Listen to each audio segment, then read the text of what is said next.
Olá, sejam bem-vindos a mais um episódio do Neuroenvolver Cast.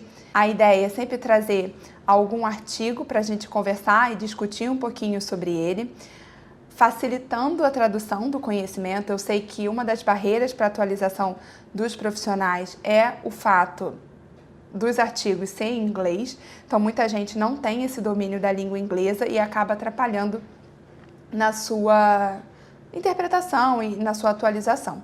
Então, a ideia é ajudar os profissionais que têm essa dificuldade, essa demanda. Porém, não substitui a leitura do artigo. Então, por mais que a gente converse, eu vá trazer alguns pontos que eu, Glauce, considero importantes, é importante que você também leia para você tirar as suas próprias conclusões e ver o que para você faz mais sentido. Lembrando que se você quiser me ver, além de me ouvir, esse podcast ele também fica disponível no canal do YouTube da Fisiovital, então vocês podem me ver por lá também. O artigo que vocês votaram lá no Instagram foi esse guideline para prática clínica, que foi publicado em 2021. Então foi publicado em 2021, já está, há um tempo aí rodando, e ele traz 13 pontos que são importantes você levar em consideração na hora que você for atender uma criança. Ele fala principalmente da criança com paralisia cerebral, porque a gente sabe que as crianças, a paralisia cerebral, ela é a causa de deficiência física mais comum na infância. Porém, do meu ponto de vista, a gente pode extrapolar esse guia para outros diagnósticos. Ele vai orientar a intervenção fisioterapêutica de uma forma geral, quando a gente pensa aí na neurofuncional pediátrica. Então, ele traz 13 pontos que ele considera essenciais na hora de você atender essa criança. Então, eu vou pegar aqui a tabelinha para ajudar a gente. Então, ele traz, inclusive, uma tabela onde ele já faz o resumo e descreve ponto a ponto também. Então, assim, é uma revisão sistemática bem completa, vale a pena a leitura, como eu disse. Então, o primeiro ponto, vamos começar. Então, o primeiro ponto que ele traz como essencial no tratamento é o objetivo, ele tem que ser traçado em conjunto com a família e a criança tem que participar dessa escolha sempre que possível. Por quê? Porque o objetivo ele tem que ser relevante para a criança e para a família, porque o aprendizado de uma função, ele exige muito treino. Então, se não for relevante para a criança e para a família, a gente não vai conseguir atingir esse tempo de treino necessário para que a atividade seja aprendida. Então, é importante que o objetivo ele seja traçado em conjunto com a família e com a criança sempre que possível. 2. A gente vai determinar os fatores que estão limitando essa atividade.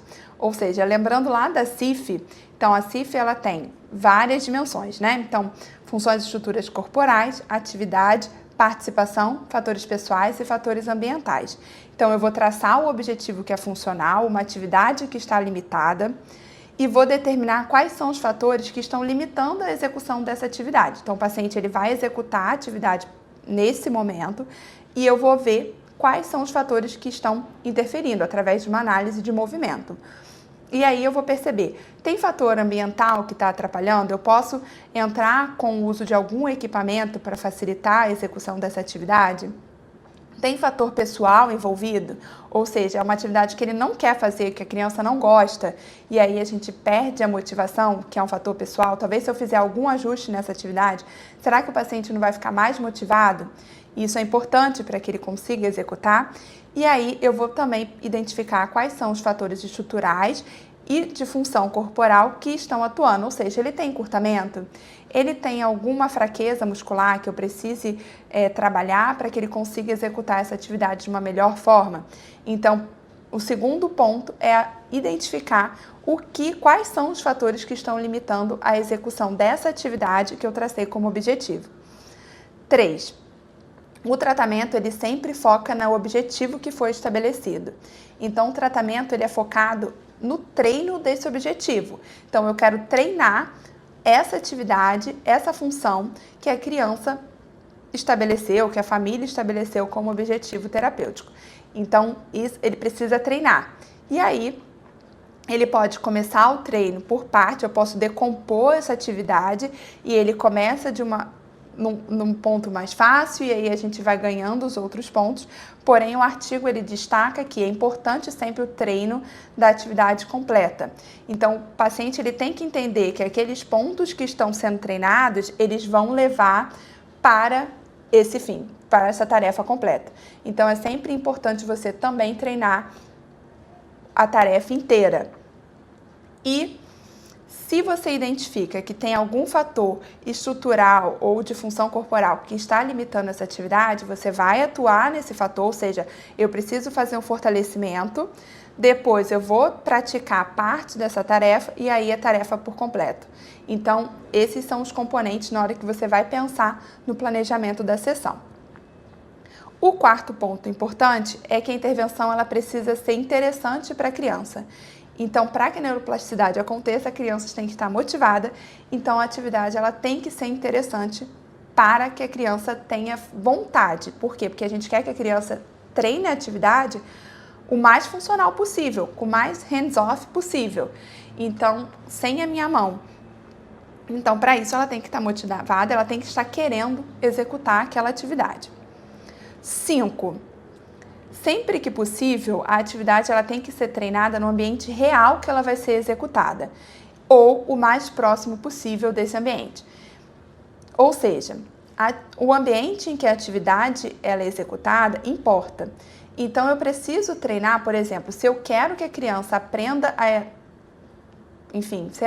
a subir num banco, e o banco, como é o banco de casa? Eu tenho que trazer um banco para cá, para a clínica, né, que seja o mais próximo possível desse banco que ela está usando em casa. Então, tem sempre que trazer elementos que se aproximem o máximo possível do ambiente em que a atividade realmente vai ser executada. Caso isso não seja possível, a gente pode contar com a colaboração da família para complementar esse treino e treinar no ambiente domiciliar, que é realmente onde a criança vai executar a atividade. Então, 5 já foram. A sexta, a gente sabe que para que a criança aprenda uma atividade nova, e eu vou falar daqui a pouco, um dos pontos é o tanto de treino necessário, a criança precisa treinar muito. Então, a gente pode capacitar os cuidadores, os pais, para que eles também treinem em casa. Então, a criação de programas domiciliares, para que a criança continue esse treino para fora da clínica, além da clínica. Então, precisa se estabelecer uma parceria com a família, a gente precisa orientar a família dessa criança, ou fornecer uma lista de atividades que ela pode executar no ambiente domiciliar e de preferência que estejam incluídas na rotina, treinar os pais, realmente eles vão fazer na sua frente e você vai corrigindo para que eles consigam executar em casa sozinho e você precisa estar disponível em casos de dúvida. Então, se o pai tentou executar em casa e ele teve dúvida, ele tem que saber que ele pode contar com você para tirar essa dúvida, tá? Então, esse é o 6º ponto. 7º ponto. A criança e o cuidador, né, os pais, eles têm o poder de decisão, eles fazem parte da equipe. Então, quando você vai traçar um plano terapêutico ou escolher um método X, Y, Z, os pais eles vão atuar na tomada de decisão. Então, é sua função, é função do terapeuta orientar os pais do que tem de evidência disponível para que ele consiga participar de forma orientada na tomada de decisão do tratamento do filho dele. 8. A dose, e aí é da dose que eu comecei a falar para vocês. A dose de treino ela tem que ser autossuficiente para gerar uma resposta. Então, a gente precisa treinar. Então, o que ele sugere? High doses, ou seja, doses altas intercaladas com doses baixas, para facilitar o aprendizado dessa atividade, dessa função. A dose ela vai depender de uma série de fatores, ou seja, o número de sessões, né? Vai depender de uma série de fatores que são pessoais, da complexidade da tarefa, o quão difícil é essa tarefa, o tipo de intervenção que você pretende aplicar e os recursos que você tem disponível ali no ambiente. E aí o que ele traz como sugestão, né? Então, quando os objetivos são para membros superiores, eles sugerem um treino de 15 a 25 horas para que a habilidade seja atingida. Se for uma habilidade mais global, que envolva o corpo inteiro, ele sugere um treino de 40 horas para que a habilidade seja aprendida. Então, por isso que ele sugere as doses altas, para a gente conseguir essa quantidade de horas de forma mais rápida e depois reduza as doses. E aí intercale com as doses mais baixas, porque é como a gente, né? Então, assim, se eu quero aprender piano e eu tenho 2 horas de aula por semana, como que eu vou aprender mais rápido? 2 horas de aula por semana ou se eu treinar todo dia 2 horas? Se eu treinar todo dia 2 horas, eu vou aprender mais rápido. Então, essa é a ideia. Você pode intercalar esses intensivos para acelerar o processo de aprendizado, porque ele vai precisar de 40 horas para que a atividade seja aprendida. Então, ele diz isso, que para uma atividade global precisa de um treino de 40 horas para que a atividade seja aprendida. E aí, foi o que eu falei do bloco das horas, e aí ele sugere outra coisa que eu acho que é super importante, que esse treino, essas 40 horas que você precisa treinar, que a criança precisa treinar para aprender aquela função, elas podem ser complementadas pelas atividades em casa. Ou seja, ele vai fazer a terapia, porém ele não precisa fazer 40 horas de treino dentro da clínica. Ele pode fazer 20 na clínica e 20 em casa, o que torna mais viável essa quantidade de horas, né? Então, às vezes, não é viável para a família que o paciente venha para a sessão 40 horas, mas é viável que ele faça 20 e aí ele complementa em casa com as 20 horas. Então, essa estratégia, ela é possível e a gente pode lançar mão dela. Claro que vai variar de família para família, tem família que vai engajar, outras não, mas aí a ideia é essa. O 9º objetivo, e aí que eu acho que é o mais difícil, tá, gente? Ele ele afirma que a criança consegue aprender 3 objetivos funcionais por vez. Então, ele sugere que a equipe multidisciplinar como um todo foque em 3 objetivos por vez. Então, não é por exemplo, se a criança faz, vou supor aqui, TO, fono, fisioterapia, musicoterapia, psicopedagogia. E aí cada uma traça um objetivo. Segundo o artigo, é inviável. A criança não vai conseguir treinar horas. A gente viu aqui que ele precisa treinar 40 horas. Ele não vai conseguir treinar 40 horas, 5 objetivos diferentes. Então, o que ele sugere é que você traça 3 objetivos. 3 objetivos são viáveis para que ele consiga atingir essas doses de treinamento que são necessárias. Então, são 3 objetivos para a equipe toda. Então, os 5 profissionais que atuam com a criança têm que chegar a 3 objetivos. Então, isso que eu acho que é mais difícil da gente conseguir, mais viável. E aí, esses 9 são mais gerais, tá? Então, como a gente vai ver o tratamento de uma forma mais geral. A partir dos outros, ele vai especificar um pouco mais, dependendo da sua área. Então, 10º, ele vem falar sobre o treino de mobilidade. Então, quando eu quero aumentar a velocidade e a distância da marcha, ele sugere que para os níveis 1 a 3, a gente faça o treino de marcha na esteira, faça o treino de passar de sentado para de pé e ande em ambiente real. Por quê? O treino de marcha na esteira e o passar de sentado para de pé, que eles sugerem como exercícios para aumentar a velocidade e a distância da marcha, são treinos de parte da tarefa, foi o que eu falei. Então, vai treinar parte da tarefa e depois você tem que transferir isso para o ambiente. Então, ele vai andar no solo de uma forma livre, né? Então, você vai treinar a atividade de uma forma integral também. E nos níveis 4 e 5, ele sugere o treino de marcha com suporte parcial de peso na esteira e depois no andador. Das duas formas, ele vai estar com suporte parcial de peso e a gente sabe que, principalmente quando a gente fala de nível 5, é provável que ele não tenha uma marcha funcional para andar num shopping, por exemplo. Mas é importante que ele tenha essa experiência, que ele faça esse fortalecimento muscular, que ele utilize isso como uma forma de socialização e de integração na comunidade em que ele vive. Quando a gente pensa em função motora grossa, ele sugere alguns treinos, né? Que seria o Goal Directed, ou seja, o treino do objetivo específico, treino da tarefa específica, e aí pode dividir parte da tarefa e a tarefa completa, e o Habitile, que é Habitile, que é um treino intensivo, que inclui tanto membro superior quanto membro inferior. Então, e aí, nos níveis 4 a 5, ele fala da importância da prescrição de equipamentos e de